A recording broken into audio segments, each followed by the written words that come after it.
욥기 8장 1절에서 10절입니다. 수아 사람 빌닷이 대답하였다. 언제까지 내가 그런 투로 말을 계속할 테냐? 내 입에서 나오는 말 거센 바람과도 같아서 걷잡을 수 없구나. 너는 하나님이 심판을 잘못하신다고 생각하느냐? 전능하신 분께서 공의를 거짓으로 판단하신다고 생각하느냐? 내 자식들이 주님께 죄를 지으면 주님께서 그들을 벌하실 것은 당연한 일이 아니냐? 그러나 내가 하나님을 간절히 찾으면 전능하신 분께 자비를 구하면 또 내가 정말 깨끗하고 정직하기만 하면 주님께서는 너를 살리시려고 떨치고 일어나셔서 내 경건한 가정을 회복시켜 주실 것이다. 처음에는 보잘것없겠지만 나중에는 크게 될 것이다.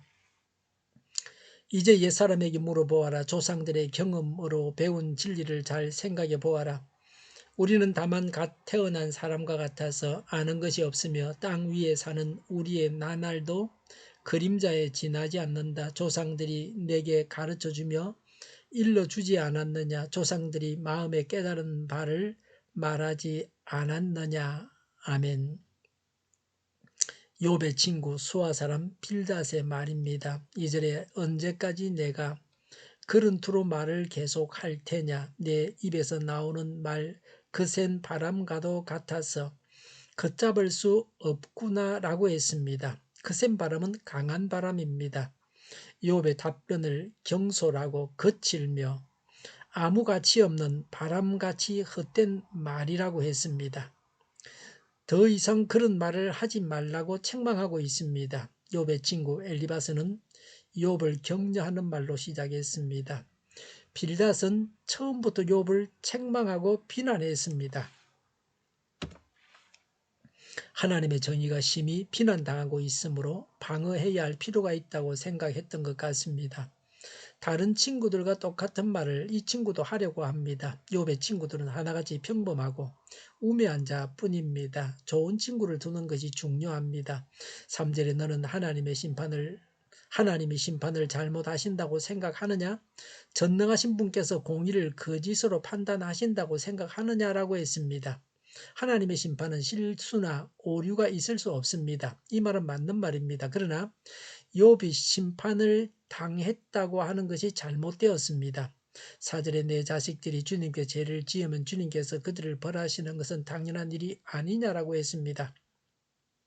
하나님은 정의로운 분이시므로 욥의 자녀들이 죄 없이 죽지 않았다고 하는 것입니다. 선과 악은 심은 대로 그대로 거둔다고 하는 것입니다. 그래서 욥과 욥의 자녀들이 하나님의 심판을 받았다고 정죄했습니다. 그러니 욥과 싸우듯이 이야기할 수밖에 없습니다. 어설프게 하는 것은 아예 모르는 것보다 못합니다. 편협한 지식으로 인해서 우정마저 깨어지게 되었습니다. 마땅히 알아야 할 사실을 모르는 것이 큰 죄악입니다. 남에게 조언을 해주는 사람으로서 당연히 알고 있어야 할 것을 모르고 조언을 했기 때문에 이런 일들이 일어났습니다. 5절에 그러나 내가 하나님을 간절히 찾으며 자비를 구하면 6절에 내가 정말 깨끗하고 정직하기만 하면 주님께서는 너를 살리시려고 떨치고 일어나셔서 내 경건한 가정을 회복시켜 주실 것이다. 7절에 처음에는 보잘것없겠지만 나중에는 크게 될 것이다 라고 했습니다. 죄인도 하나님의 자비를 구하면 하나님께서 용서하시고 자비를 베푼다고 하는 말입니다. 욥의 장례를 미리 말해주는 예언과도 같습니다. 그러나 욥이 죄로 인해서 벌을 받고 있다는 것을 전제로 해서 하는 말입니다. 역시 욥의 마음을 아프게 합니다. 다시 말해서 욥을 사악하고 위선적이며 하나님을 신뢰하지 않는 사람으로 규정지었습니다. 순결하고 청결하며 의롭고 정직한 자의 간구는 하나님께서 반드시 응답해 주실 뿐만 아니라 그를 보호하고 돌보아 주신다는 것입니다. 물론 이 말이 긴 시간을 두고 볼 때 맞는 말입니다. 그러나 그 당시 욥에게는 맞지 않는 말입니다.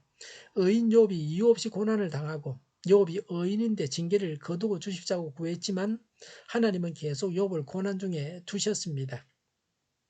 때로는 하나님께서 의인의 간구에 응답하지 않고 그냥 계실 때도 있습니다.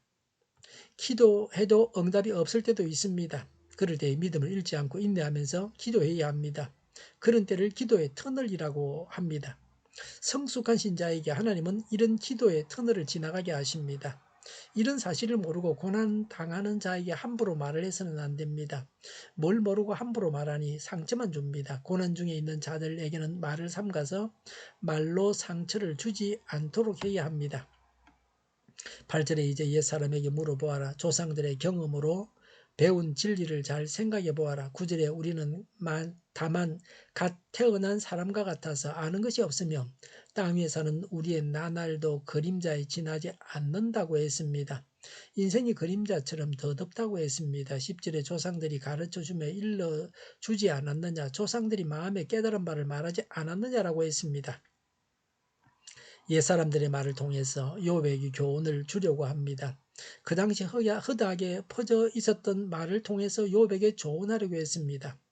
욥은 옛사람들의 축적된 경험에 비추어 볼 때에 경험이 부족해서 욥의 말이 틀렸다고 하는 것입니다. 욥의 고난은 죄의 결과라는 것을 분명하게 강조하려고 이렇게 말을 시작하고 있습니다.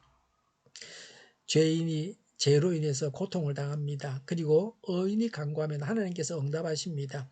이런 사실들은 신앙생활의 기초와 같습니다. 이런 사실에다 더 알아야 할 것들이 있습니다.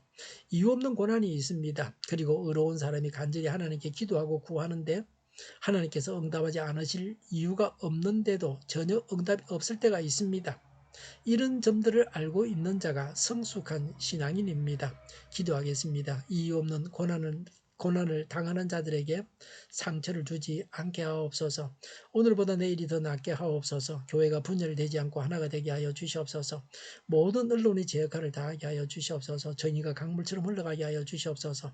하나님을 대적하는 법을 만들지 않게 하시며 있어야 할 법을 폐기하지 않게 하시며 있어서는 안 될 법을 만들지 않게 하여 주시옵소서. 선거 부정이 없게 하시고 부정선거 시비마저 없게 하여 주시옵소서. 지연되고 있는 재판들이 신속하게 진행되게 하여 주시옵소서. 코로나19가 물러가고 전 세계적으로 백신을 신속하게 생산해서 충분히 공급하고 치료제가 나오고 갇힌 생활이 끝나게 하여 주시옵소서. 수도권과 부산과 영도의 환자 폭증을 막아 주시옵소서. 우리 동일교회가 만구는 집하게 하여 주시옵소서. 오늘도 드려지는 예배를 주장하시고 하나님 홀로 영광을 받으시옵소서. 감염이 없는 예배, 은혜가 넘쳐나는 예배가 되게 하여 주시옵소서. 예수 이름으로 명하노니 모든 병만은 물러가고 몸의 모든 부분들은 온전하게 될지어다. 신유의 기적을 베푸셔서 지금도 저희의 질병을 고쳐주시옵소서. 코로나로 신음하는 모든 자들을 고치시고 온전케 하여 주시옵소서. 저희와 교회와 나라의 민족을 불쌍히 여겨 주시옵소서. 잘못된 것을 제거해서 성결하게 하여 주시옵소서. 교회와 나라의 지도자복을 허락하여 주시옵소서. 하나님께서 기뻐하시는 교회와 나라가 되게 하여 주시옵소서. 늘 맑은 공기를 마실 수 있게 하여 주시옵소서. 공부하는 학생들에게 지혜를 더하셔서 앞서가게 하시며 합격의 영광을 누리게 하여 주시옵소서. 오늘도 하나님 안에서 차고 넘치는 삶, 복된 삶을 살게 하여 주시옵소서. 감사와 찬양을 주님께 돌려드리며 예수님의 이름으로 기도하옵나이다. 아멘.